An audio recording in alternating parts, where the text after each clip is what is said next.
Good day everybody, I am Tubigo Nalsi and for today's video, I will discuss the chapter 18, Political Institutions, Nature, Types, and Development. After the discussion, we will be able to understand about the politics. Next is the types of politics, and lastly, would be able to give the importance of its political institutions to society. Now, let us discuss first politics. According to the book, is defined as the use of power to determine whose values will predominate, how rewards and resources will be allocated, and in what manner will conflicting interests in society be resolved. Segal, 1974. So, it is closely linked to economics, which is defined as the process through which goods and services are produced and distributed in societies. In other words, politics is the art of government, the art of controlling within society through the making and execution of collective decisions. In this sense, politicians are described as political, while civil servants are seen as apolitical. The state as public and civil society as private. The way people living in groups make decisions. Politics is about reaching agreements between people so that they can live together in groups such as tribes, cities, or nations. In large groups such as countries, some people may spend a lot of time developing such agreements. These people are called politicians.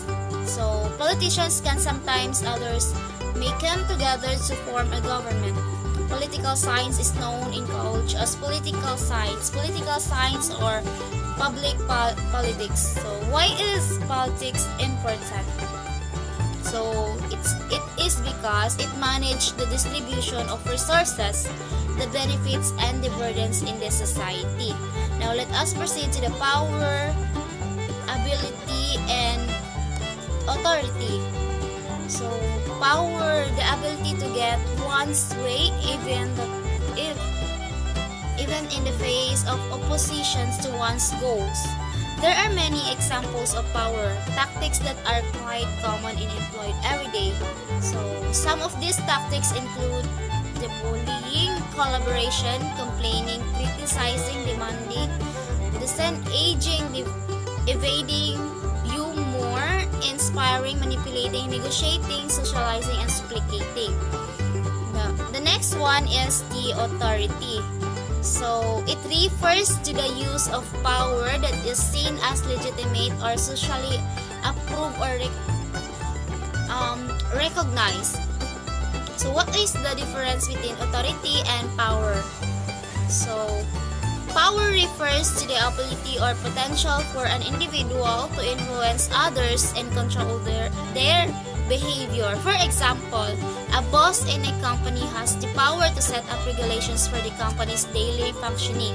Authority refers to the legal and formal right to give commands and make something decisions.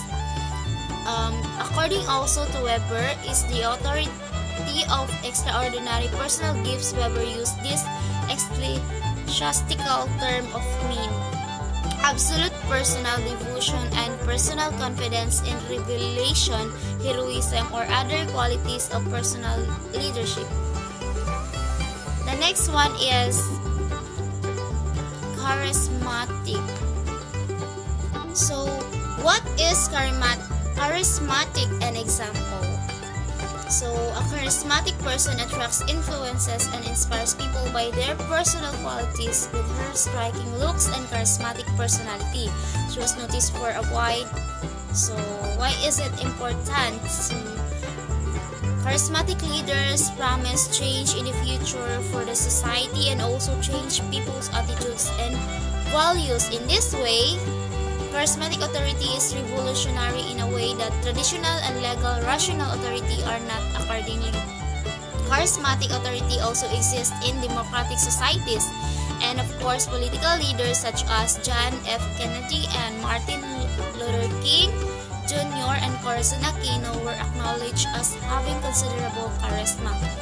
Charismatic authority, however, is the most unstable type of authority because because the leader who dies or suffers illness or injury may be unable to remain charismatic. Next is the legal rational authority. So what is the example of legal rational authority? So it is the rational legal authority is the basis of modern democracies. Example of this type of authority: officials elected by voters, rules that are in the constitutions, or policies that are written in a formal document. Now let us proceed to the state. So according to one definition, a state is a community formed by people and exercising permanent power within a specified territory. What is example of a state? So example of a state is they are what we commonly call countries. So the United States, the Great Britain, and Nigeria are all examples of states. So what is the importance of government to the state? So it is the most common tool used by states to enforce the legislation, rules, and regulations. They also protect the interests and rights of their citizens. Governments have many forms and they can have differing priorities. Let us discuss also the functions and importance of political in an institution. So what is the most important political institutions? Political institutions are organizations that make, uphold, and implement laws. They frequently moderate disputes and create governmental, or should I say, policies affecting the social and economic systems. To make choices, political institutions are necessary for nations to make decisions about the welfare of their citizens. So the question is, what is the main function of political institutions? To facilitate compromises that lead to acceptable alternatives or solutions. The last one is oligarchy and totalitarianism. So I know that you all guys familiar in this. And oligarchy is a form of government characterized by the rule of a few persons or families.